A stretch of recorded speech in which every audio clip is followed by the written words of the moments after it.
Hasta que los nuevos vecinos se mudaron al 523, nuestro vecindario siempre fue un lugar tranquilo y apacible para vivir. He vivido aquí desde que nací. Entre entonces y mis 23 años, no recuerdo haber visto nunca un coche de policía en nuestras calles. Incluso estaba pensando en comprar mi propio lugar por aquí cuando finalmente me estableciera. Nuestros nuevos vecinos harían todo lo posible para deshacer esa calma casi tan pronto como se mudaron. La noticia corrió en cuanto llegaron las personas nuevas con el camión de mudanzas, y todos aparecimos curiosamente en nuestras ventanas. No hubo indicación externa de que estos recién llegados serían un problema duradero. Aunque ruidosos, ninguno de nosotros se molestó mucho por su fiesta de inauguración más tarde esa semana. La presencia de motocicletas y los motociclistas que las conducían fueron inquietantes para unos pocos, pero este era un vecindario de clase trabajadora, y más de uno de nosotros tenía una moto o dos. La mayoría pensamos que sería una ocasión única, y no había razón para enojarse por nada. Aquellos de nosotros que nos presentamos, nos encontramos con una pareja joven y amigable. Les dimos la bienvenida y seguimos con nuestras vidas. La semana siguiente ocurrió otra reunión ruidosa e indisciplinada, a pesar de las muchas quejas publicadas en la página de Facebook de nuestro vecindario. Todos nos contuvimos cuando finalmente las cosas empezaron a calmarse en las primeras horas de la mañana. Respiré aliviado y dormí profundamente hasta bien entrada la tarde. Se escribieron más publicaciones y rápidamente quedó claro que nadie tenía el valor de enfrentarlos. Las cosas estuvieron tranquilas las siguientes 2 semanas y todos empezábamos a relajarnos hasta que se celebró la mayor fiesta hasta ahora. Aquella noche del sábado, para el anochecer, las calles estaban tan llenas de autos y motocicletas que ninguno de los residentes pudo estacionar frente a sus casas. Ese evento fue más un espectáculo que una simple fiesta. Observé desde la ventana de mi habitación cómo hordas de personas entraban y salían durante toda la noche. Realmente fue algo digno de ver, parecido a esas grandes fiestas de instituto que siempre ves en las comedias de adolescentes de los años 80. Alrededor de las 2 de la mañana la fiesta aún estaba en pleno apogeo cuando vi llegar los autos de la policía. Supongo que alguien finalmente había tenido suficiente. Después de eso, todo se disolvió. Algunos de los asistentes a la fiesta incluso fueron llevados esposados. El desastre que encontramos todos esa mañana fue increíble. No creo que una sola persona en nuestra calle se haya librado. Botellas de cerveza rotas y todo tipo de basura llenaban nuestros céspedes. La basura llenaba las calles. Un residente incluso tuvo su automóvil rosado. Probablemente el que más sufrió fue Josué. Él tenía la desafortunada posición de vivir al lado de esta pesadilla. Además de enormes cantidades de basura, sus árboles tenían varias ramas rotas y su buzón fue derribado más de una vez. Me sentí terrible por el tipo. Era un padre soltero tratando de criar a un par de hijas pequeñas. Trabajaba en 2 trabajos y apenas llegaba a fin de mes. Era un hombre amable y lo último que necesitaba era este lío. No pudimos hacer otra cosa que limpiar y esperar que las festividades finalmente terminaran. Desafortunadamente, no fue así. Los recién llegados se mantuvieron en calma durante todo el tiempo de Navidad, lo cual fue una buena señal, pero sabíamos que la verdadera prueba llegaría en Nochevieja. Lamentablemente, fallaron. Cuando comenzaron a llegar helicópteros y autos esa tarde temprano, todos temimos lo peor. Si la fiesta anterior solo había sido una cosa normal de sábado por la noche, recibir el año nuevo sería la destrucción de nuestro vecindario. Bueno, me alegra decir que las cosas no estaban tan llenas de basura y destruidas como antes, pero de este partido surgiría algo mucho más terrible. El ruido del 523 llenaría el aire durante la mayor parte de la noche. Sin embargo, para nuestra alegría, una vez que llegó el nuevo año, los festejantes comenzaron lentamente a marcharse. Cuando me retiré, solo quedaban 3 o 4 autos afuera. Me sentí mucho mejor sobre lo que mi familia y vecinos podrían enfrentar con la llegada del amanecer. Aunque todavía había una cantidad sustancial de escombros esparcidos por los patios, la mayoría no vio ninguna indicación de daño. Tristemente, debo decirte que nadie excepto el honorable Josué sufrió este destino. Me gustaría poder decir que esa fue la peor cosa que descubrió esa fría mañana. Antes de adelantarme, debo contarte el incidente según mi punto de vista. Me desperté justo antes de las 9 a.m. Mis padres ganaron un viaje de compras, así que tenía la casa para mí solo. Tomé una taza de café y navegaba por internet en busca de noticias interesantes cuando una serie de ruidos fuertes llegó desde afuera. Supuse que eran disparos provenientes de un motor, pero cuando comenzaron los gritos, escuché con más atención para obtener una mejor vista. Corrí escaleras arriba hacia mi habitación. Al principio no vi nada. Los gritos habían cesado. Tal vez algunos niños estaban haciendo ruido como de costumbre. De reojo vi a una mujer salir tambaleándose del 523. Parecía ser la esposa de la pareja. Entrecerré los ojos pensando que veía sangre en el frente de su camisa. Corrí a mi armario y saqué mis binoculares. Para cuando volví a mi ventana, la señora estaba tendida en el césped boca abajo. La sangre era aún más evidente en la parte trasera de su camisa. Intentó levantarse, pero debía carecer de la fuerza. Vi a Josué salir tranquilamente por la puerta delantera del 523 y comencé a respirar más rápido. Mi corazón golpeaba como un martillo en mi pecho. Estaba hipnotizado mientras Josué se acercaba a la mujer y levantaba su arma. Sabía que algo iba a suceder y quería detenerlo. Vi cómo Josué calmadamente disparaba 3 balas más en la espalda de su víctima. Se quedó de pie sobre ella y la miró mecánicamente. Quizás estaba buscando signos de vida, pero no hubo ninguno. La extraña mirada continuó durante otro momento o dos, antes de que levantara su arma y disparara en su propia cabeza. Inhalé abruptamente, sin control. No esperaba eso. Cuando el cuerpo de Josué golpeó el suelo, fue como si un hechizo se hubiera roto. Dejé caer los binoculares y marqué rápidamente el 911. Vi cómo llegaban los primeros respondedores. Estaba claro que no había nada que hacer. Pronto la policía estaba por todas partes. Aunque el impulso de permanecer anónimo era fuerte, supe que me odiaría si no hablaba con ellos. A regañadientes crucé la calle y pedí hablar con el investigador principal. Mi descripción me sonó casi fantástica mientras se la relataba. Regresé a casa aún sin saber si me sentía mejor por lo que había hecho. Todavía tengo sueños y no puedo ver películas violentas. Quizás el punto es hacer lo correcto en lugar de hacerlo solo porque te hace sentir bien. No me preguntes por qué sucedió este evento tan desastroso mientras que la simple observación. No sufro lo más mínimo por su secuela. Las vidas de las hijas de Josué nunca serán las mismas. La menor de las dos puede olvidar a su padre con el tiempo, pero la mayor, que tenía 7 años, siempre quedará con un vacío que su amado padre una vez llenó. Ya que estoy hablando de las hijas de Josué, probablemente debería decirte lo que finalmente llevó a Josué al límite. Temprano en la investigación, las autoridades publicaron fragmentos de una carta que Josué dejó. Ya he compartido un poco de lo que pasó viviendo al lado del 523. Josué describió algunas de las frustraciones que sentía en esa carta. Había estado trabajando tanto como físicamente le era posible para asegurarse de que sus hijas tuvieran una Navidad decente. La mayor había estado pidiendo una bicicleta nueva durante años, pero Josué simplemente no podía permitírsela ese año. Un amigo que trabajaba en un grupo de caridad local se aseguró de que recibiera una de las bicicletas donadas en la mañana de Navidad. Josué la presentó a su hija y ella fue la más feliz que él la había visto. El abrazo que ella le dio esa mañana hizo desaparecer toda su tristeza y desesperación. Incluso con nieve en el suelo, la hija mayor pasó todas sus horas despierta en esa bicicleta. Josué declaró que ese fue el momento más feliz de su vida. Las cosas habían sido muy difíciles desde que su esposa los abandonó.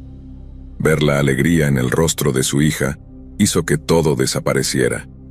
Desconocido para el resto de nosotros, Josué había confrontado a sus vecinos varias veces sobre sus fiestas. Cada vez le sonreían y le decían que lo sentían, solo para hacer lo mismo. Su propiedad siempre era la más dañada, y quedó claro en la carta que estaba alcanzando un punto de quiebre. La gota que colmó el vaso fue el descubrimiento que hizo el día de Año Nuevo. Estaba afuera evaluando la destrucción que quedaba. Las cosas parecían estar bien, pero al llegar al final de su entrada, notó unas profundas huellas de automóvil en su patio. Al final de esas huellas, yacía la bicicleta nueva de su hija, destrozada más allá de toda reparación.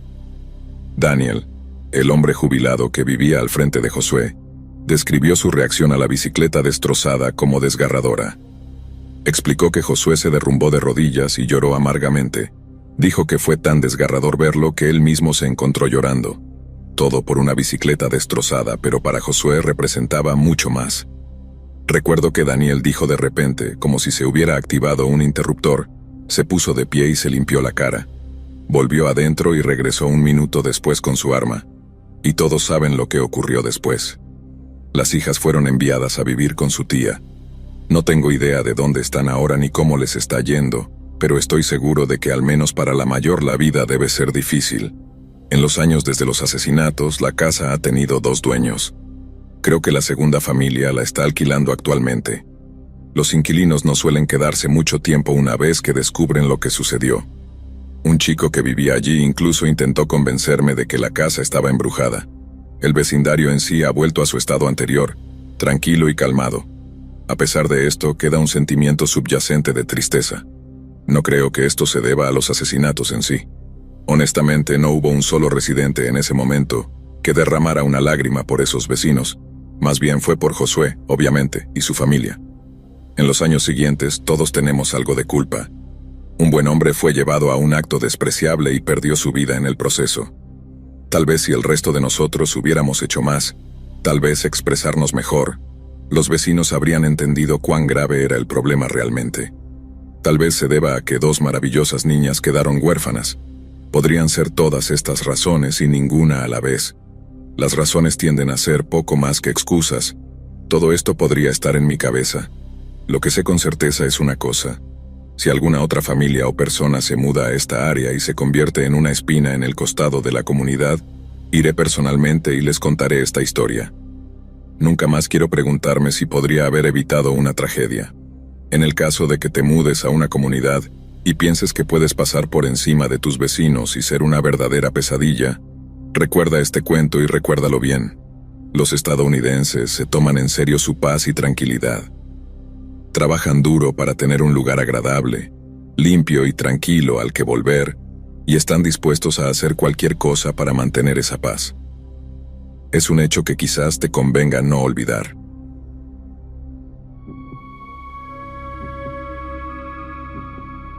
El barrio en el que crecí era bastante duro.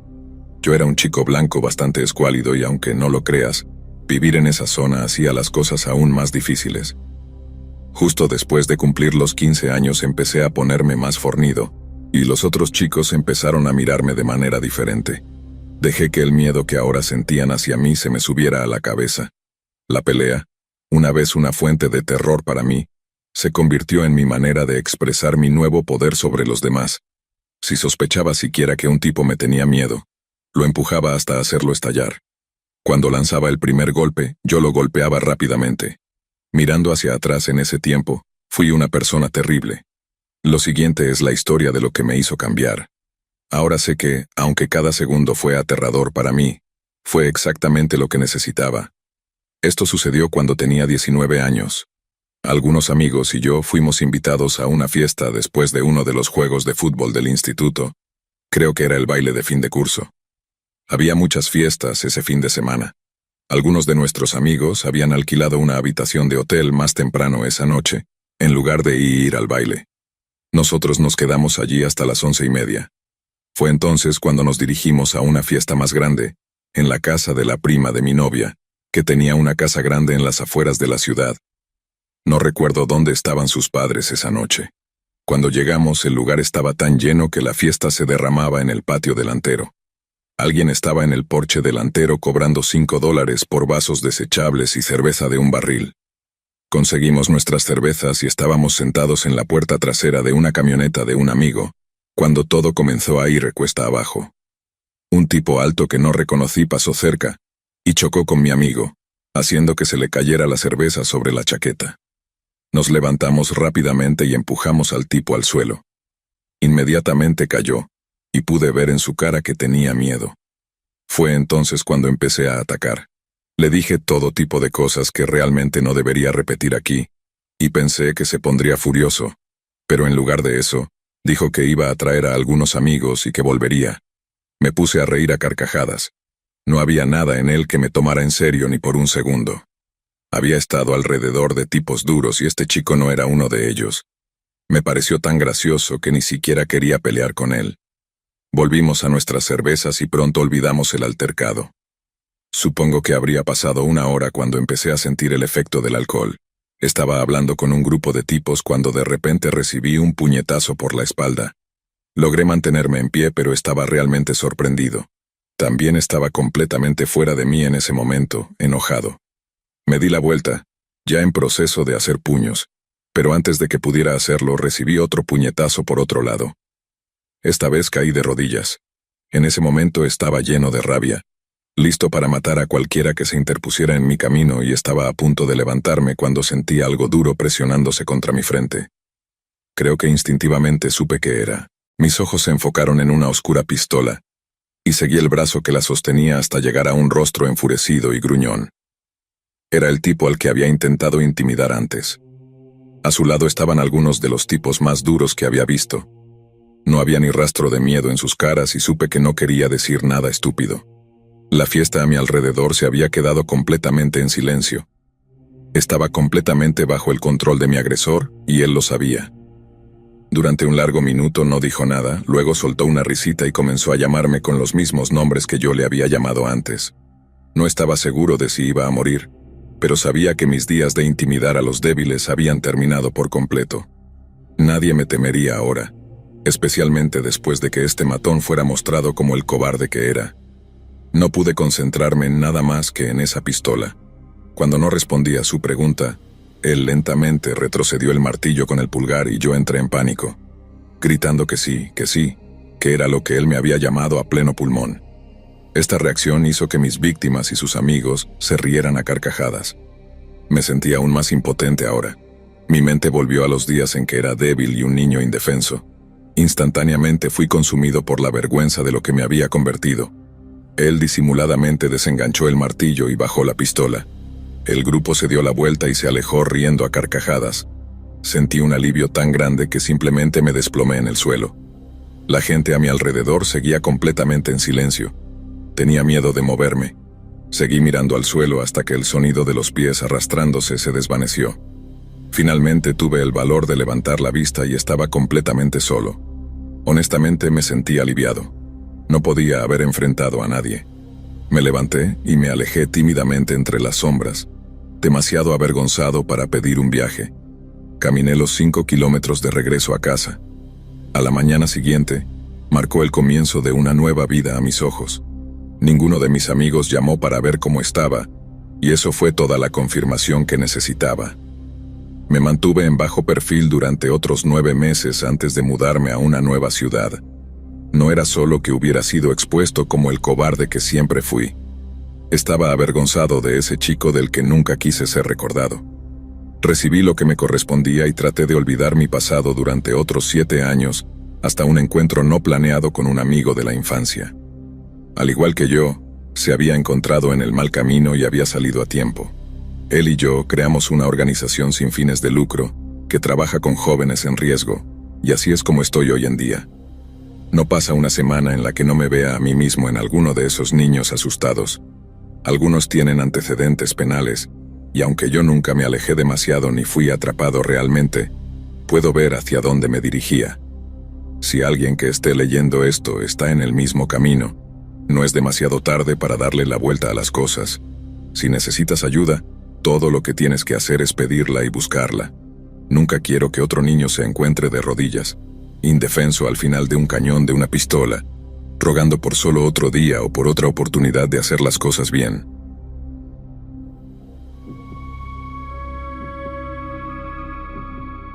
Hubo un tiempo después de la universidad en el que estaba perdido, sin una dirección real ni esperanzas para el futuro.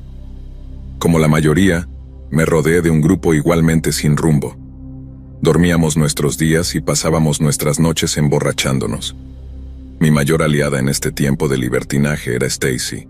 Nos conocimos en nuestro primer año de universidad, nos asignaron juntos en los dormitorios y afortunadamente nos llevábamos bien, así que cuando me mudé a mi propio lugar, ella vino conmigo. No pasó mucho tiempo antes de que Stacy se ganara una merecida reputación por aguantar mejor el alcohol que la mayoría de los chicos. Fin de semana tras fin de semana, los más machos se acercaban al bar solo para caer debajo de él. Secretamente la admiraba por esto, pero al mismo tiempo temía que nos llevara por un camino muy malo. Cuando llegó la graduación, Ambos teníamos de alguna manera nuestros títulos, pero ningún trabajo ni perspectiva en nuestros campos elegidos. Pasó un año y ninguno de los dos estaba trabajando en lo que habíamos estudiado, mientras arrastrábamos la semana trabajando en empleos sin futuro. El fin de semana seguía siendo nuestro en muchos aspectos. No había cambiado mucho.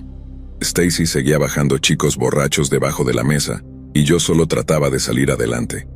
Con el paso de los meses, me volví más y más infeliz. La bebida se convirtió en una parte más grande de mi vida, y me concentré demasiado en mis propios sentimientos como para darme cuenta de que Stacy en realidad se estaba destruyendo desde dentro. Durante los años anteriores, había obtenido un gran placer de poner en su lugar a estos tipos engreídos. Desde que nos graduamos y llegaron las realidades de la vida, la bebida se convirtió en lo único que disfrutaba. Una amiga del trabajo estaba celebrando su cumpleaños un fin de semana. Esa noche, todos los años de abuso que Stacy había infligido a su cuerpo regresaron para atormentarla. Unas horas después de nuestra llegada, encontró un nuevo oponente. Intercambiaron trago por trago durante unas horas más, antes de que Stacy comenzara a verse enferma. Nunca la había visto así antes. No era simplemente la embriaguez. Su rostro tomó un tono amarillo pálido y sudaba profusamente. Le pregunté si estaba bien y me regañó por mi esfuerzo. Pasaron otros 30 minutos y de repente se desplomó. Todos quedaron impactados al verla caer, pero yo sabía que estaba lejos de estar borracha. Seguí intentando despertarla, pero no obtuve respuesta. Me estaba asustando mucho y convencí a uno de los chicos para que la llevara a mi coche y la llevé al hospital. La llevaron en camilla y se pusieron a trabajar, mientras yo esperaba en el vestíbulo. Se me ocurrieron todo tipo de ideas, excepto la más obvia, la que más temía. Pasaron las horas y alrededor de la 1 de la madrugada mis peores temores se hicieron realidad. Stacy realmente necesitaba un nuevo hígado. Sus años de beber sin parar lo habían destruido. El médico dijo que era solo la segunda persona que había visto en sus 20s con una cirrosis tan grave. Finalmente pude verla y actuaba como si todo estuviera bien. Pasé casi una hora tratando de convencerla de la gravedad de su condición, pero me ignoró. Dentro de los próximos 2 años ella estaría muerta. Una vez que fue dada de alta, regresó a una vida normal. Hice todo lo que pude para llegar a ella, pero al final fue una pérdida de tiempo. Al ver cómo nuestro estilo de vida la estaba matando, me convencí de cambiar. Empecé a hacer ejercicio y a comer mejor. Perdí 14 kilos y me sentí increíble por ello. No podía ver a Stacy tomar su propia vida de esta manera lenta, así que me mudé. Nuestra amistad se fue desvaneciendo y aparte de hablar por teléfono unas cuantas veces, perdimos el contacto. Mirándola inmóvil y rígida en su ataúd, lamenté nuestra separación, pero al mismo tiempo supe que mi decisión de cambiar había sido la correcta. No me arrepiento ni un solo momento. Desearía haberla convencido de unirse a mí. Desde aquellos días, mi vida ha mejorado mucho. Cuanto mejor iban las cosas, más motivación tenía para cambiar otros aspectos de mi vida. Ahora que no pasaba mis días recuperándome de borracheras, tenía tiempo y energía para ser voluntario. Comencé a ayudar con estudiantes con necesidades especiales en nuestra escuela secundaria local. La directora debió de haber apreciado mi trabajo, ya que me animó a regresar y obtener mis credenciales, y luego unirme a su personal a tiempo completo. Desde entonces, he sido maestro durante casi 5 años, y amo cada día de eso. Me recuerda a un tiempo no hace mucho cuando un estudiante me preguntó sobre mi vida antes de ser maestro. Me costó decirle lo perdido que había estado, pero quería que supiera la importancia de una rutina saludable. Le dije que cuando somos jóvenes parece que no tenemos más que tiempo para matar. Algo que descubrí fue que cuanto más tiempo libre tenía, más problemas encontraba. Puede que no sea la respuesta que esperabas, pero es algo bueno para recordar. Ahora que lo he dicho, esperemos poder seguir mi propio consejo.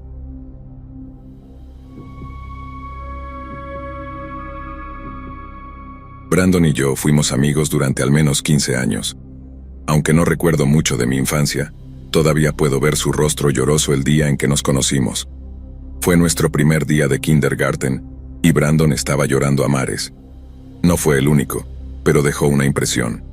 Muchos niños aquella mañana entraron en pánico ante la idea de separarse de sus padres. No estoy seguro por qué yo no lo hice, pero pronto todos nos acostumbramos. Brandon y yo nos hicimos amigos rápidamente y así fue durante toda la escuela primaria. Como Brandon era un bromista, Pasaba mucho tiempo en problemas y yo solía ser arrastrado por defecto. Los maestros empezaron a llamarnos los terribles gemelos. Algunos intentaron separarnos e incluso uno envió una carta a mis padres diciendo que yo era un buen niño con una mala influencia como amigo. Eventualmente la escuela logró su cometido, pero no pudimos ser vencidos. Entre clases y durante el almuerzo, todavía nos las arreglábamos para pasar tiempo juntos y causar problemas.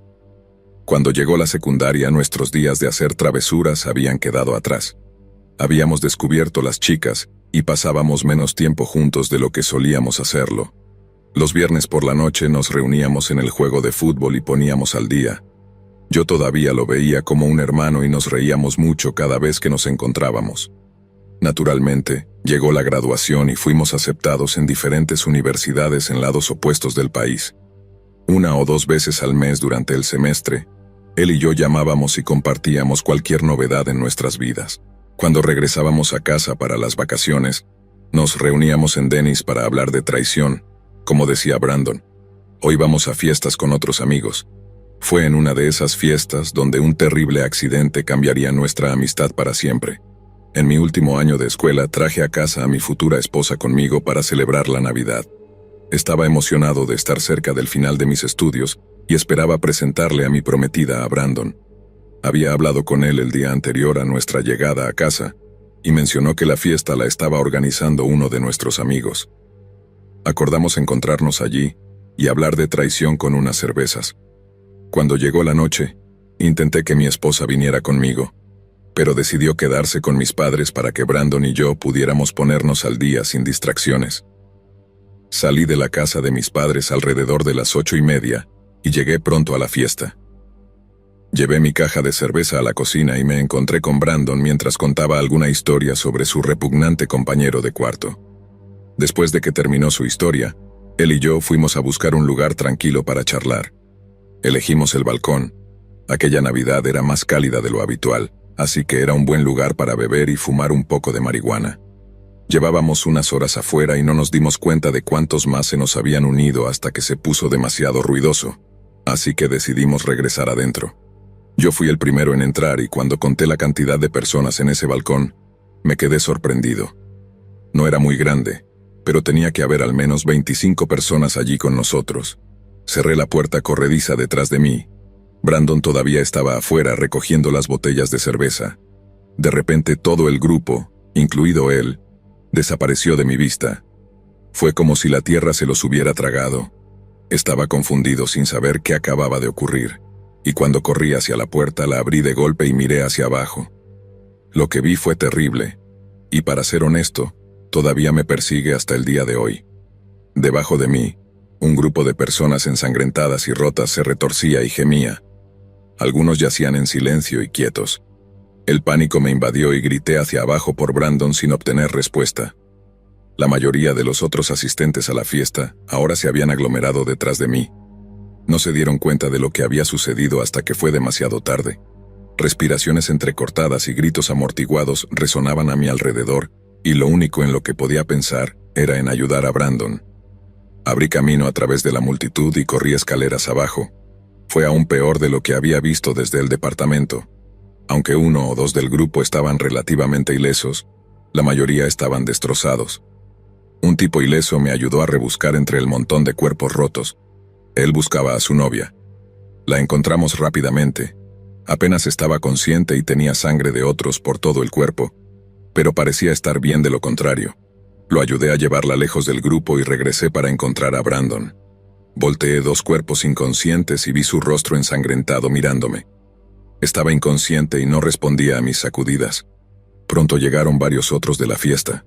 2 chicos me ayudaron a levantar y apartar a Brandon, y me alegré al sentir su pulso, pero podía decir que estaba en mal estado. No solo estaba en la parte más baja del montón, sino que estaba entre otros 5 que cayeron al pavimento. Monté en la ambulancia hacia el hospital. El resto de esa noche estuvo lleno de miedo y dolor, y ver cómo se les decía a las personas que su amigo o ser querido no lo había logrado, lo hizo todo aún peor. Justo antes del amanecer me convertí en uno de ellos. Brandon había sufrido demasiadas lesiones para ser salvado. Sabía que era una posibilidad, pero sentí como si el aire se me hubiera escapado de todos modos. Y al final de la siguiente semana, la última persona falleció cuando su familia tomó la angustiosa decisión de retirar el soporte vital. En total, 6 vidas se perdieron y 18 más tendrían sus vidas alteradas de diferentes maneras. Los que quedamos atrás nos quedamos deseando haber podido hacer algo más, diferente. Sus números son incontables y yo estoy entre ellos. Han pasado 17 años desde esa noche y todavía parece que fue ayer. De vez en cuando, algunos de nosotros nos reunimos para hablar de nuestros sentimientos y al menos intentar ayudarnos mutuamente a sanar. No estoy seguro si sirve de algo, pero me da la oportunidad de contarles sobre Brandon. Quien quiera que sea hoy en día, estoy seguro de que está causando todo tipo de problemas. Espero que me permitan unirme a la diversión. No puedo pensar en una mejor manera de pasar la eternidad que con mi mejor amigo.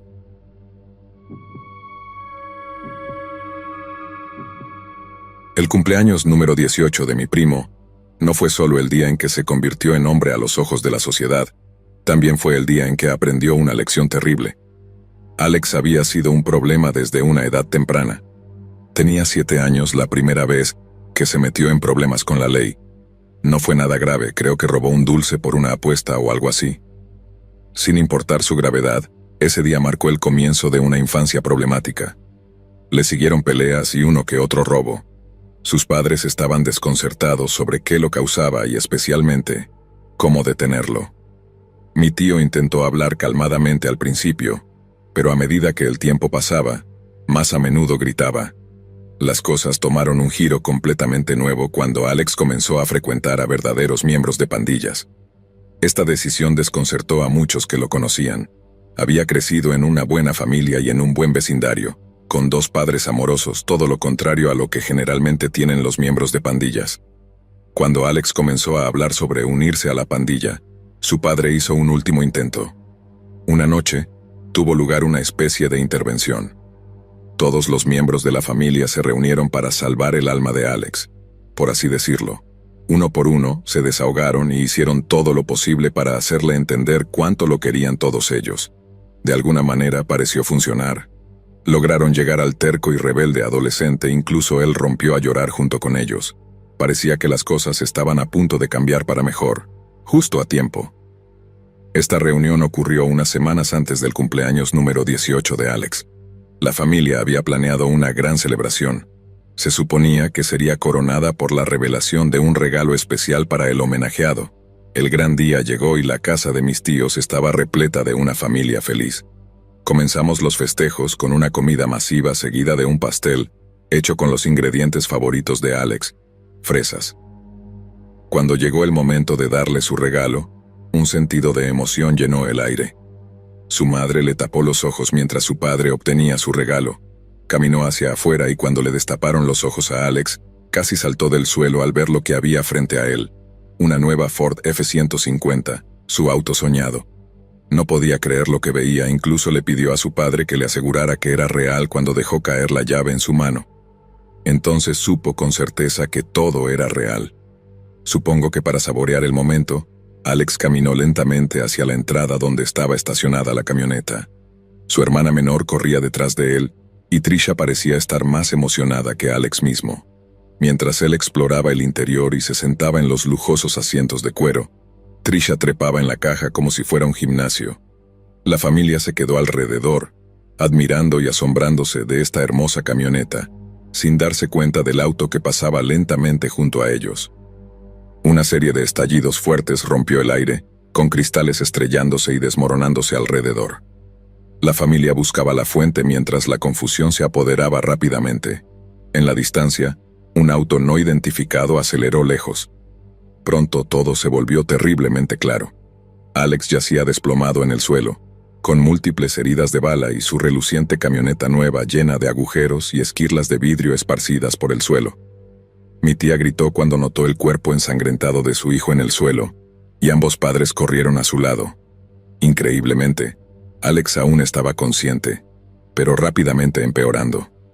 Llamaron al 911 en un minuto, y los padres hicieron todo lo posible para mantener con vida a su hijo. El resto de nosotros no podíamos hacer más que mirar en estado de shock. Mientras las sirenas lloraban a lo lejos, se hizo otro descubrimiento mucho peor. No fue sino hasta ese momento exacto que alguien notó la ausencia de Trisha. Mi abuela gritó por ella, y el pánico estalló de nuevo. El aire estaba lleno de llamados de su nombre, y todos corrimos frenéticamente en su búsqueda. Un grito que cortó el corazón vino desde el área de la camioneta. Me volví justo a tiempo para ver a mi tío levantar el cuerpo sin vida de Trisha de la caja. No mostraba signos de vida y en ese momento todos conocimos la terrible verdad. No obstante, su padre luchó contra el tiempo, alternando entre compresiones y respiración, pero todo lo que hizo fue aumentar el sangrado, y pronto mi tío estaba empapado en la sangre de su hija. Los paramédicos trabajaron todo el camino hacia el hospital, pero una vez que llegaron a urgencias, los médicos la declararon muerta. Mi tía y mi tío estaban fuera de sí, catatónicos, pero realmente no tenían tiempo para lamentarse. Alex todavía estaba en grave peligro y la policía nos interrogó a todos los presentes. La familia se turnó para mantener una vigilia durante los siguientes 2 días.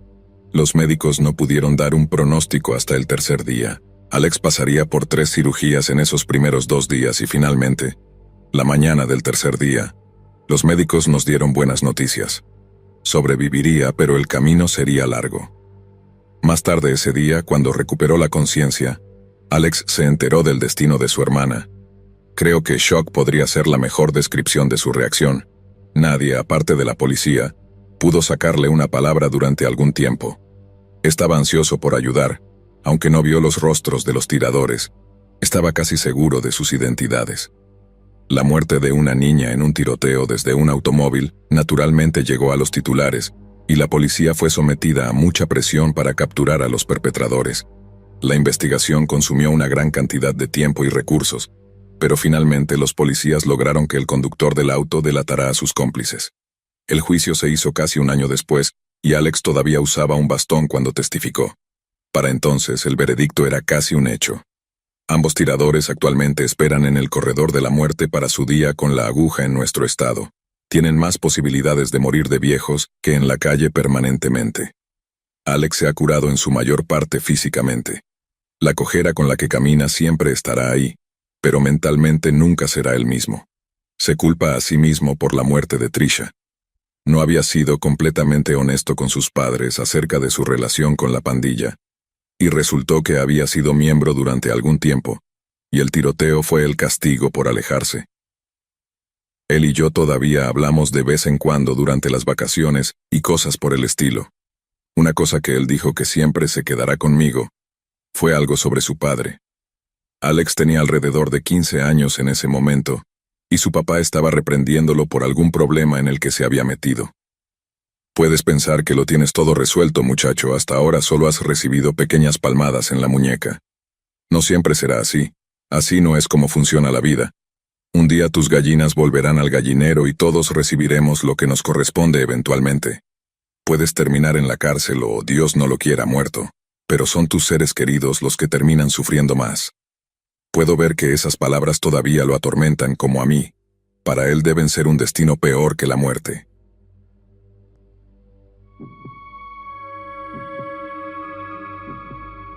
En mis primeros 20 años, me mezclé con una multitud bastante ruda que conocí cuando trabajaba en una licorería.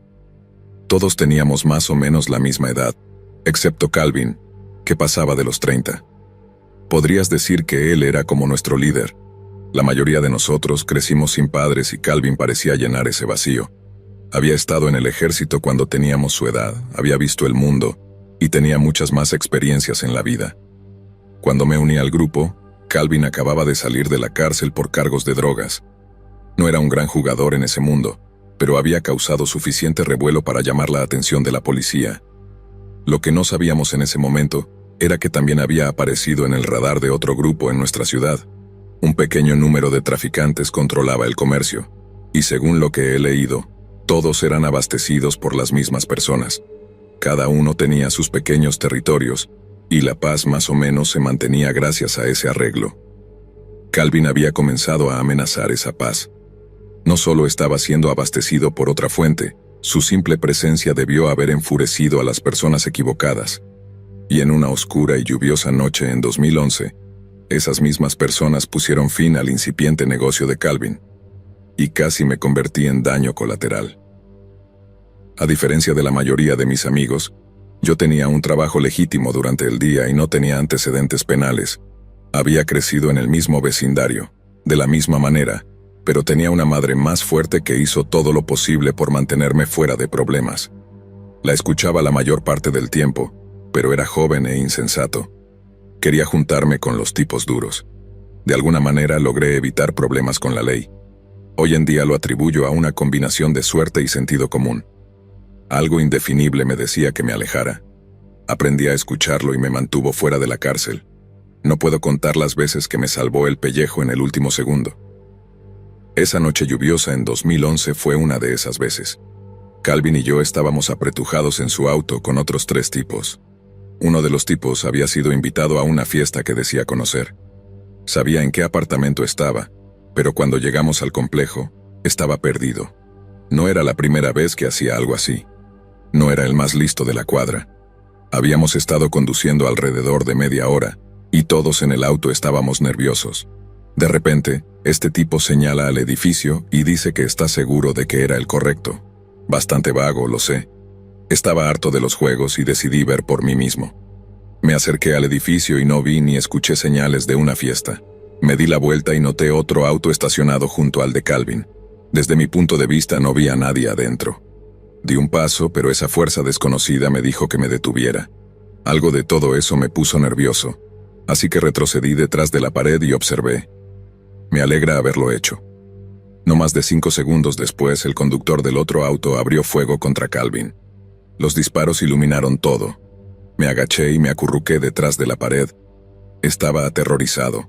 Parecía que irían tras de mí a continuación. Los disparos parecían durar para siempre. Finalmente escuché el chirrido de los neumáticos y un auto alejándose a toda velocidad. No estaba seguro de estar a salvo todavía. Lentamente me acerqué con cautela y me asomé por la esquina. Ahora solo éramos nosotros. Empujé un ojo alrededor del borde medio esperando recibir una bala. No había nada más que el auto de Calvin. Escuché algo, un gemido, cualquier cosa, pero todos estaban muertos. O eso pensé. Me acerqué con cuidado al auto. El olor a pólvora todavía llenaba el aire húmedo. Di la vuelta a la puerta de Calvin y la abrí. No estoy seguro de qué esperaba ver, pero fue espantoso. Calvin estaba lleno de agujeros y la sangre se amontonaba en los asientos debajo de él. Luché con todas mis fuerzas para no vomitar en el asiento trasero. 2 de los 3 tipos estaban caídos sobre el tercero. Las sirenas ahora aullaban a lo lejos. Estaba a punto de cerrar la puerta cuando escuché un débil suspiro desde el asiento trasero. Al principio me asustó, pero miré más de cerca y me di cuenta de que Vaughn, el tipo que nos había arrastrado allí en primer lugar, todavía estaba vivo. Corrí hacia el lado opuesto y abrí la puerta. Vaughn cayó parcialmente fuera y justo en ese momento llegaron la policía y la ambulancia. Los dejé tratarlo y hablé con los policías. Creo que al principio dudaron de mi historia, pero cuanto más miraban alrededor, más les tenía sentido. Las próximas horas fueron aún peores, si eso es posible. Me obligaron a sentarme a un lado mientras los cuerpos de mis 3 amigos eran embolsados y llevados en camilla. Los oficiales fueron lo suficientemente amables como para llevarme al hospital. El resto de la noche esperé con la novia de Vaughn cualquier noticia, y justo antes de las 5 de la mañana, un médico cansado salió a informarnos que Vaughn sobreviviría. Aunque había sido alcanzado 2 veces en el hígado, los cirujanos pudieron salvarlo. Fue interrogado unos días después, pero se negó a identificar a los tiradores, probablemente porque sabía que yo iría directo a la policía. Cuando se trata de mis amigos siendo asesinados, todo eso de no delatar se va por la ventana. Naturalmente nunca se arrestó a nadie. Escuché el año pasado que uno de los tipos involucrados se quitó la vida, y la noticia me hizo sentir un poco mejor, un poco de cierre por un tiempo al menos. Los asesinatos me hicieron reevaluar mi vida. Lentamente me alejé de ese grupo peligroso y encontré un nuevo círculo de amigos menos peligroso. Cuando mi contrato de arrendamiento expiró, me mudé al otro lado de la ciudad. Este nuevo vecindario era mucho más tranquilo y menos problemático, por así decirlo. Aunque aún hablo ocasionalmente con Vaughn y los otros chicos, esa parte de mi vida quedó atrás y espero que para siempre.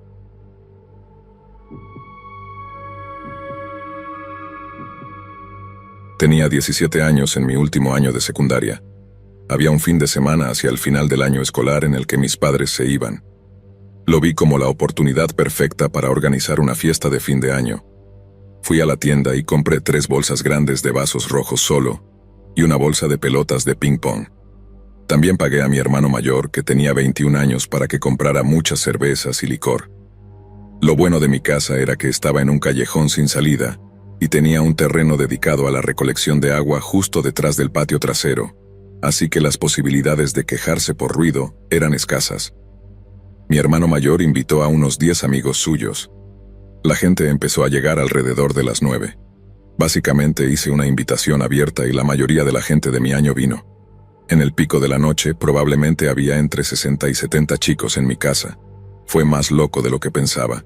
Llegó un punto en el que empecé a ver chicos que no conocía entrando en mi casa. En ese momento, tuve que poner orden y empezar a cerrar la puerta para evitar que entraran desconocidos. Cada vez que la gente se iba, volvía a cerrar la puerta. Más tarde en la noche, cuando quedaban unos 20 chicos en mi casa, mi buen amigo Peter me preguntó acerca de un chico que había subido al piso de arriba de mi casa. Yo pregunté de qué estaba hablando y me dijo que había visto a un chico aleatorio subir las escaleras de mi casa hace un minuto. Había decidido dejar el piso de arriba fuera de límites, ya que solo hay dormitorios allí.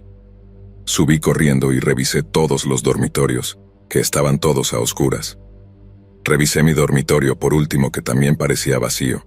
Volví para contarle a Peter, pero él aseguró al 100% que alguien todavía estaba allí arriba. Esta vez, subió conmigo para revisar todas las habitaciones de nuevo, debajo de todas las camas y en todos los armarios. Pero no encontramos a la persona que Peter había visto, así que volvimos abajo. Pensé que Peter había bebido demasiado y simplemente no tenía credibilidad esa noche. Él era una de las pocas personas a las que permitiría quedarse a dormir en mi casa esa noche. De hecho, Peter se quedó dormido en un sofá antes de que todos se fueran. Ya eran probablemente las 2 de la mañana cuando el último de mis amigos se fue. Mi hermano ya estaba dormido en su habitación arriba, mientras que Peter y mi otro amigo John dormían en los sofás abajo. Subí al baño, exhausto pero satisfecho con la fiesta. Mientras me cepillaba los dientes y me miraba en el espejo, un poco borroso por haber bebido tanto, pensé que escuché algo sobre mí. Apagué mi cepillo de dientes eléctrico y escuché durante mucho tiempo, pero no había nada. Enjuagué y fui a mi habitación, pero antes de poder acostarme en la cama, escuché otro ruido sobre mí, un golpe en el techo. Fui a la puerta del dormitorio de mi hermano, pero no importa cuánto golpeé, él no abría la puerta. De repente, tuve la idea de revisar el ático por alguna razón. Me llevó tanto tiempo pensar en eso. Agarré el gancho para bajar las escaleras hacia el ático. Nunca había estado en ese ático antes. Después de subir las escaleras hacia la oscuridad, busqué algún tipo de interruptor de luz. Mis manos golpearon una cuerda, así que la tiré hacia abajo y una luz tenue parpadeó.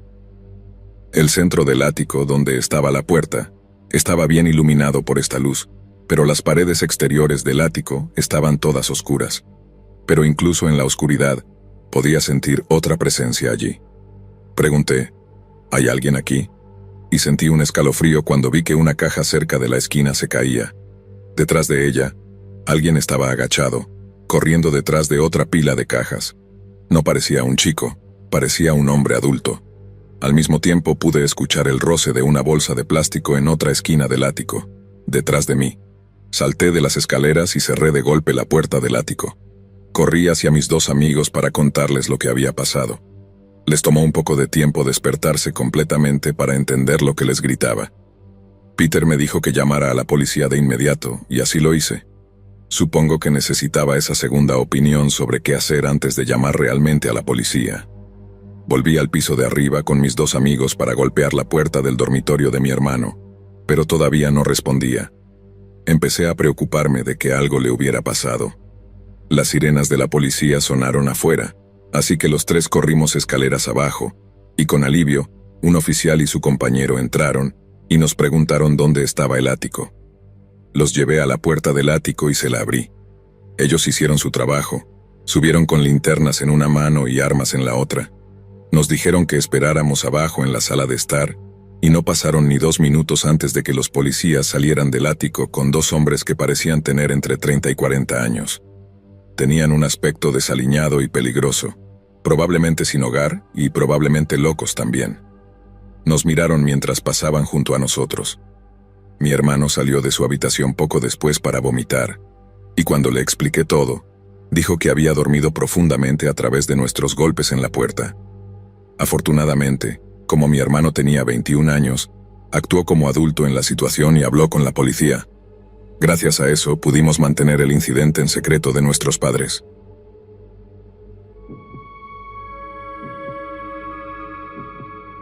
Solía usar mucho la aplicación Tinder, principalmente los fines de semana cuando no tenía nada que hacer y esperaba conocer a alguien nuevo. Una noche de viernes mi amigo Steve, Raj y yo estábamos relajándonos aburridos en mi habitación. Hice match con alguien en Tinder y ella parecía bastante agradable según sus fotos y biografía. Ella me escribió primero diciendo que había una fiesta a la que podríamos ir.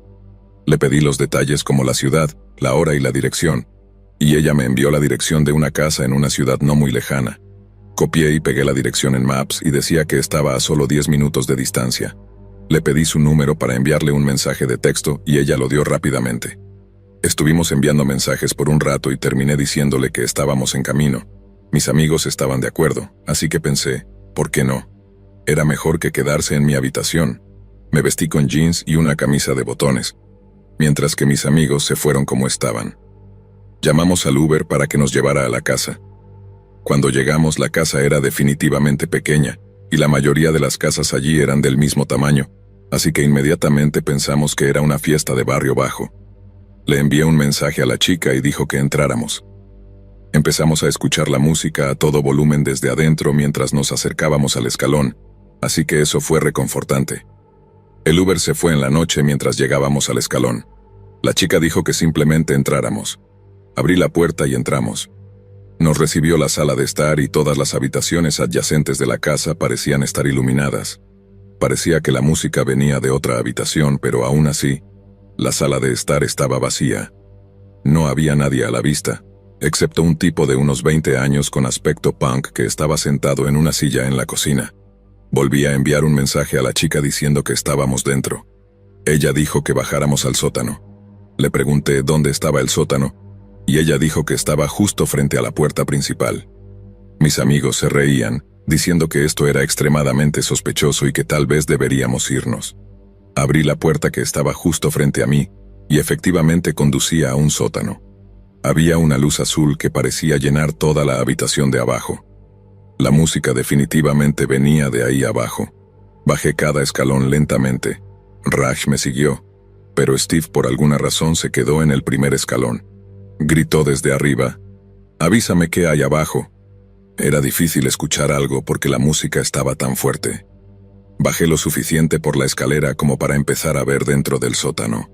En lugar de ver una habitación llena de gente bailando, vi a varios hombres apoyados contra una pared mirándome directamente. Algunos de ellos llevaban pañuelos en la cabeza y uno llevaba una gorra hacia atrás. La mayoría parecían ser de minorías étnicas. Estaban apoyados contra la pared más lejana de las escaleras, en una especie de punto ciego, y todo lo que pude pensar fue que era algún tipo de trampa. En ese momento, escuché un alboroto proveniente de arriba, y vi a Steve teniendo algún tipo de confrontación con el tipo que estaba sentado en la cocina. Empujé a Raj para que se apresurara a subir esas escaleras. Cuando llegamos a Steve, ese hombre intentaba detenernos y luego comenzó a gritar algo en español hacia las escaleras abajo. Vi como 4 o 5 hombres corrían hacia las escaleras del sótano. Fue el momento más horroroso de mi vida. Superamos fácilmente al único tipo que intentaba detenernos y nos abrimos paso fuera de la casa, con apenas 2 segundos de margen. Todos estábamos en buena forma física, gracias a Dios, y corrimos tan rápido y tan lejos de la casa como pudimos. Tuvimos que recuperar el aliento después de correr a toda velocidad durante unos minutos. Fui yo quien llamó a la policía y les dije que revisaran esa casa inmediatamente. Desde allí, tomamos un Uber de vuelta a mi casa y pasamos el resto de la noche allí. Nunca supe qué hizo la policía cuando revisaron la casa. Realmente no pensé tan lejos cuando hice esa llamada telefónica. Todo lo que sé ahora es que si algo parece sospechoso en Internet, aléjate de ello. Nunca sabes con quién te estás encontrando realmente ni en qué te estás metiendo.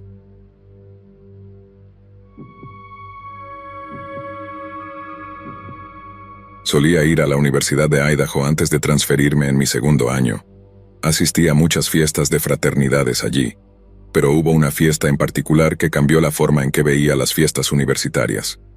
Voy a omitir el nombre de la fraternidad en esta historia, pero una de las fraternidades más pequeñas de nuestro campus estaba teniendo una fiesta abierta, gratuita para las chicas y con un cargo de $20 en la puerta para los chicos, así que todos tuvimos que pagar la entrada.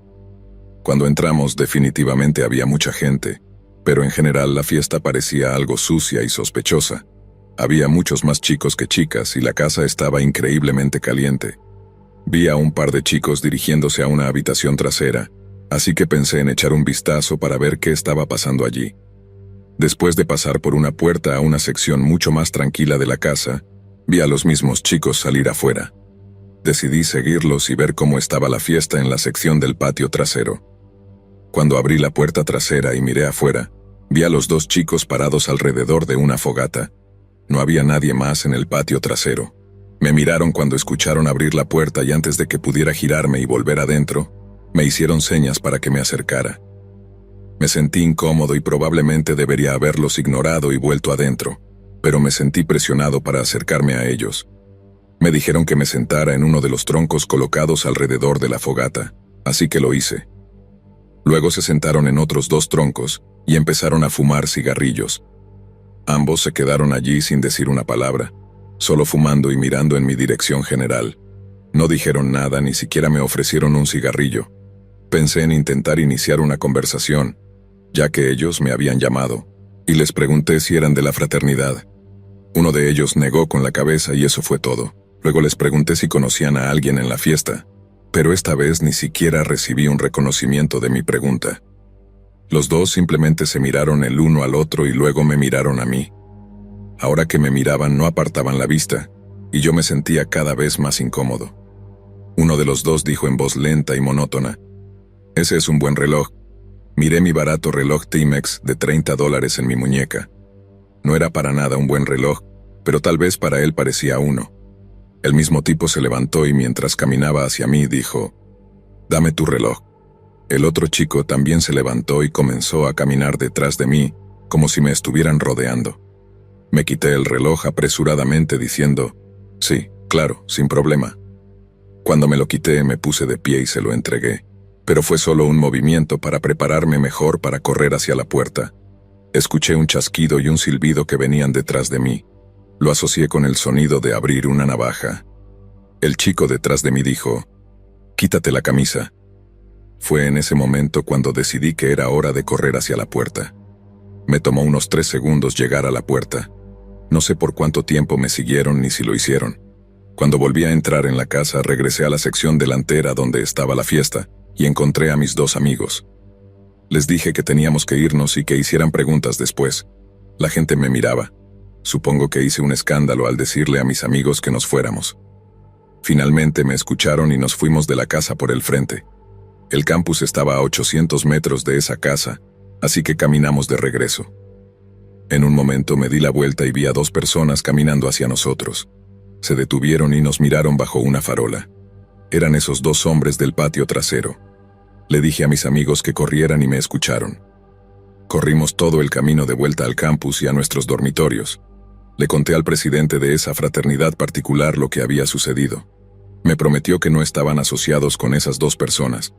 Aún así, no fui a ninguna otra fiesta organizada por esa fraternidad, y me tomé las cosas con calma en cuanto a las fiestas por un tiempo después de eso.